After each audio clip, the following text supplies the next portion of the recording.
Howdy, I'm Professor William Byrnes of Texas A&M University School of Law, where I teach and founded the graduate program for wealth management.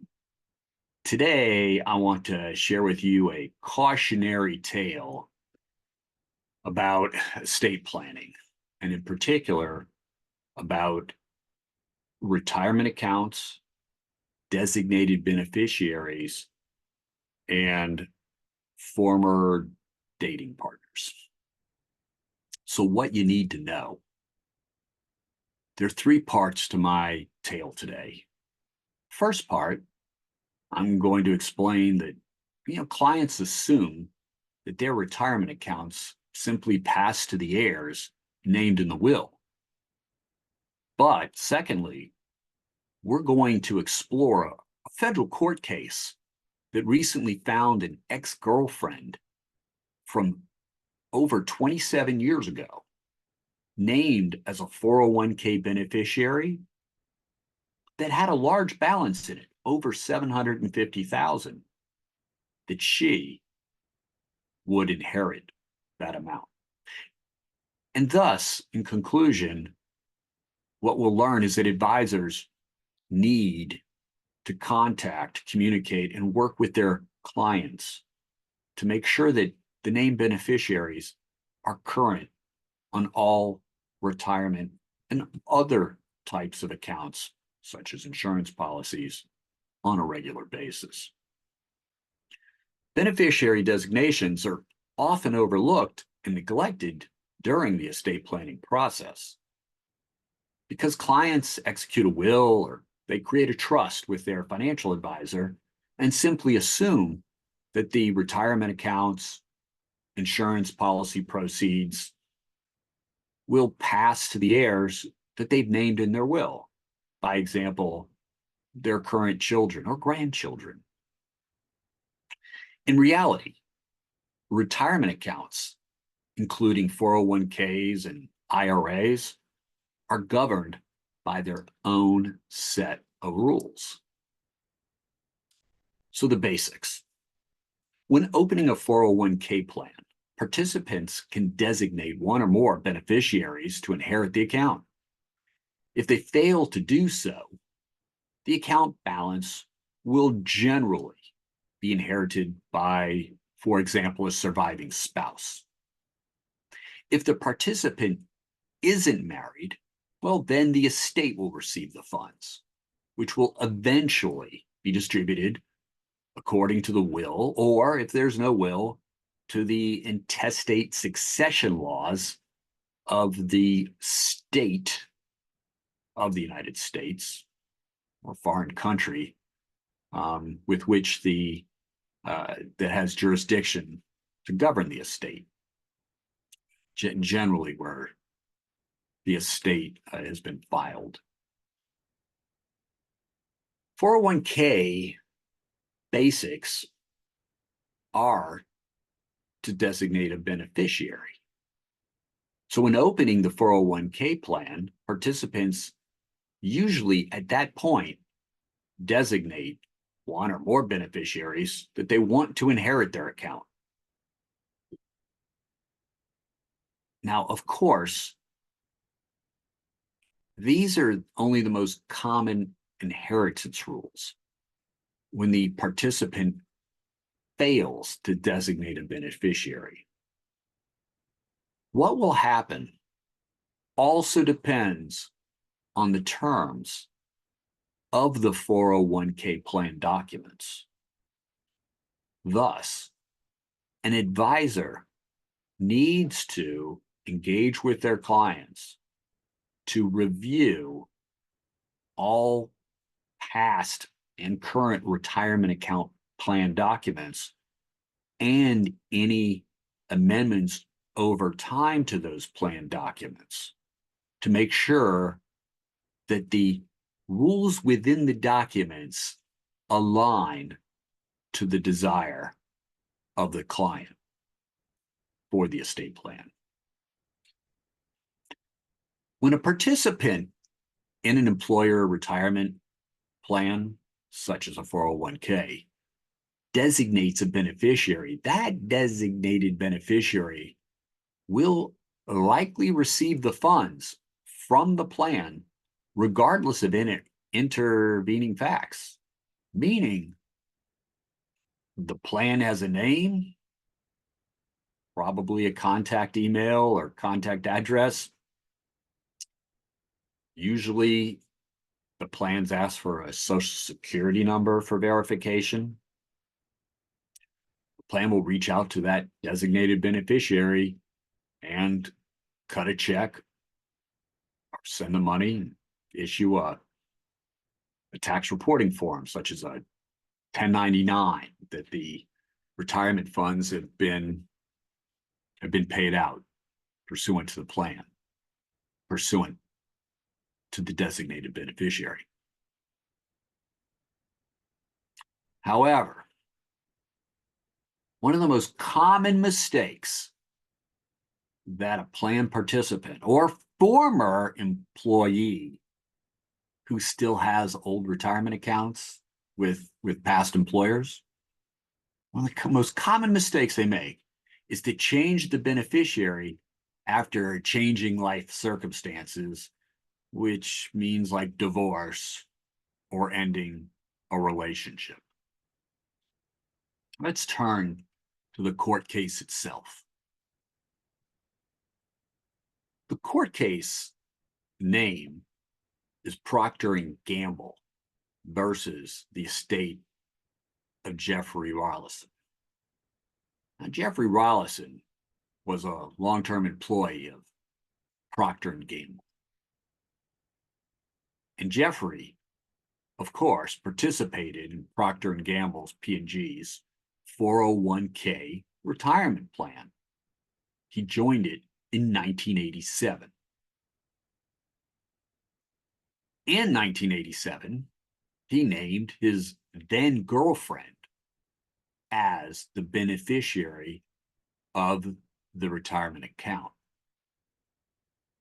Now, Jeffrey ended that relationship just 2 years later in 1989. But Jeffrey never changed the beneficiary designation for that retirement account. Over time, the 401k grew to over $750,000. And when Jeffrey died in 2015 and Procter & Gamble's 401k plan was notified, it looked to the plan documents that Jeffrey had filled in 1987, and thus paid out the account balance, which when they paid it out was $754,000 to his former girlfriend of over 25 years ago. P&G produced evidence to show that over the years, P&G had sent Jeffrey information about how to change the beneficiary. Now, in 1987, these plans were not accessible online. These were in paper. And so when P&G moved to its online system in 2007, it again sent several communications about how to access the online system and how to change a beneficiary designation. These disclosures by P&G often recommended specifically reviewing beneficiary designations. So what did the court rule? The U.S. District Court in the Middle District of Pennsylvania ruled that the estate of Jeffrey, because Jeffrey was dead, the estate of Jeffrey was required to prove 4 elements to win the case. First, it had to prove that Procter & Gamble had acted in a fiduciary capacity. Secondly, that Procter & Gamble did not adequately inform Jeffrey of his beneficiary designation. Third, the estate also had to prove that Procter & Gamble knew that it had created confusion by the failure to inform Jeffrey during his lifetime about the designated beneficiary changing. And finally, the descendant, Jeffrey, had to have relied on the Procter & Gamble lack of notification to his detriment. Well, as you've already heard, there was different notifications. In fact, the court did not take this case to trial. It granted Procter & Gamble's summary judgment because Procter & Gamble could conclusively show the electronic record that Jeffrey had logged into his 401k Procter & Gamble former employer retirement account multiple times. Thus, Jeffrey was aware of the account and could have known who Jeffrey had listed as the designated beneficiary through that online system. The court further found that the descendant knew that he had to take steps to change the beneficiary. That is, that when Jeffrey logged in, these notifications and disclosures, including about changing beneficiaries, were alerts in the system that Jeffrey must have seen upon logging in. And thus, Jeffrey knew that he could do so online, both log in and thus change a beneficiary. And Jeffrey didn't make that change. In other words, there's no evidence to show that Jeffrey was confused or detrimentally relied on any misrepresentation or admission by Procter & Gamble about its 401k plan and changing beneficiaries. While it is still possible that Jeffrey theoretically intended for his former girlfriend from 27 years ago to receive the $754,000 in that 401k balance, it's more likely, especially considering the lengths the estate went through to claw it back, that was actually not Jeffrey's intention.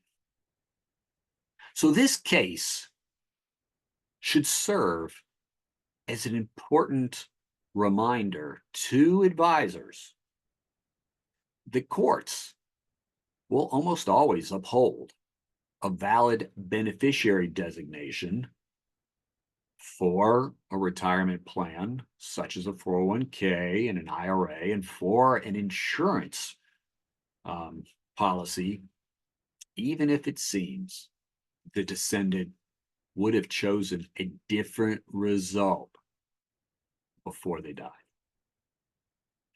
Thank you for listening to me today.